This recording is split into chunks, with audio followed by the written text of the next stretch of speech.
Hello, আসসালামু আলাইকুম। স্বাগতম সবাইকে আমার নতুন ইউটিউব চ্যানেলে। আজকে আমি দেখাবো শীতের একটি স্পেশাল রেসিপি কুমড়ো ফুলের বড়া। এর জন্য এখানে আমি ২৫ টার মতো কুমড়ো ফুল নিয়ে নিয়েছিলাম। কুমড়ো ফুলগুলো একদমই ফ্রেশ ছিল। এই কুমড়ো ফুলের বড়ার জন্য আমি এখানে ১ পটের ৩ ভাগের ১ ভাগ চাল আর ২ রকমের ডাল নিয়ে নিয়েছি এবং ডালগুলো ৩ ঘন্টা ভিজিয়ে রেখে এরপর ভালোমতো ধুয়ে ব্লেন্ড করে নিয়েছি।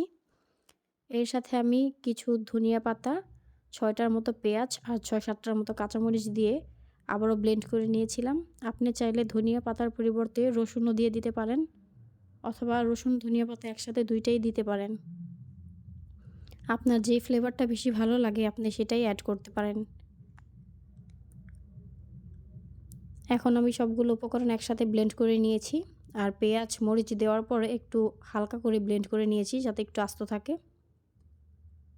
সবগুলো উপকরণ একসাথে বলে নিয়ে এর সাথে আমি ১ চামচ আদা বাটা, হাফ চামচ লবণ আর হাফ চামচের মতো হলুদ, মরিচ গুঁড়ো দিয়ে দিয়েছি। আর এই ব্যাটারটা রেডি করতে আমি একটুও পানি মিশাইনি। শুধু ব্লেন্ড করার টাইমে যতটুকু পানি প্রয়োজন পড়েছিল ততটুকুই দিয়েছিলাম। এই পর্যায়ে আমি উপকরণগুলো সুন্দর করে মিশিয়ে নিয়েছি। এর পাশাপাশি আমি এখানে কুমড়ো ফুলগুলো ভালোমতো ধুয়ে মধ্যের অংশটা আর বোটাটা ফেলে দিয়েছি। কিন্তু ফুলগুলো আমি কুচি করিনি বা ছিঁড়ে ২ ভাগ করে নিইনি। আমি আস্ত ফুলটাই নিয়েছি। আপনি চাইলে কুচি করেও নিতে পারেন অথবা ২ ভাগ করেও নিতে পারেন।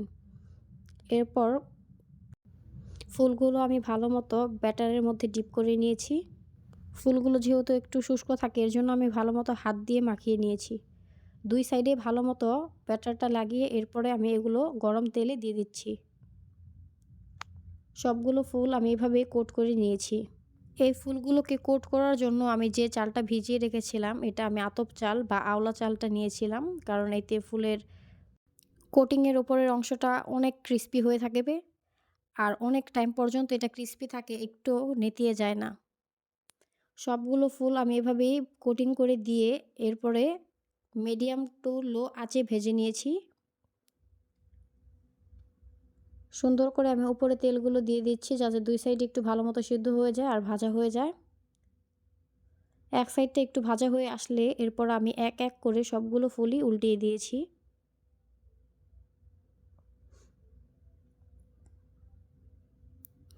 এই ফুলের বড়াটা একেকজন একেক রকম রেসিপি করে থাকে। তবে আমাদের বাসায় আমরা এরকমইভাবে করে থাকি। এতে খেতে ফুলের বড়াটা অনেকই মজা হয় আর সুস্বাদুও হয়। আর ফুলের এই ব্যাটারটা থেকে আপনি চাইলে চাপড়িও বানাতে পারেন।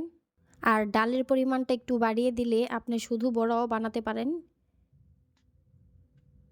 এক্ষেত্রে আপনি ৩ টি রেসিপিও বানাতে পারেন এই একটি থেকে। এরপর আমার ফুলগুলো ভাজা হয়ে গেলে আমি উঠিয়ে নিচ্ছি সবগুলো। পরবর্তী সবগুলো ব্যাচই আমি এভাবেই সুন্দর করে কোট করে এরপরে ভেজে নিয়েছি। এই ফুলের বড়ার রেসিপিটার একটা বিশেষত্ব হলো এই ফুলের বড়াটা যদি আপনি রাতে বানিয়ে সকাল পর্যন্ত রাখেন অথবা সকালে বানিয়ে রাত পর্যন্ত রাখেন তবুও একটুও নেতিয়ে যাবে না। সম্পূর্ণ সময়টাই এটা ক্রিস্পি থাকে। আর এটা আপনি চাইলে শুধু খেতে পারেন, আবার ভাত দিয়েও খেতে পারেন, বিকেলের নাস্তায়ও খেতে পারেন। আর চাইলে রোজার মধ্যে ইফতারের সময়ও এই আইটেমটা রাখতে পারেন। যদিও সবসময় কুমড়ো ফুল অ্যাভেলেবেল থাকে না, যার কারণে আমরা এটা বানাতে পারি না। আর কুমড়ো ফুল ছাড়া আপনি পাতা দিয়েও এই চপটা বানাতে পারেন। সুন্দর, সুন্দর আর সহজ রেসিপি পেতে আমার চ্যানেলটি সাবস্ক্রাইব করুন এবং লাইক ও কমেন্ট দিয়ে পাশে থাকুন।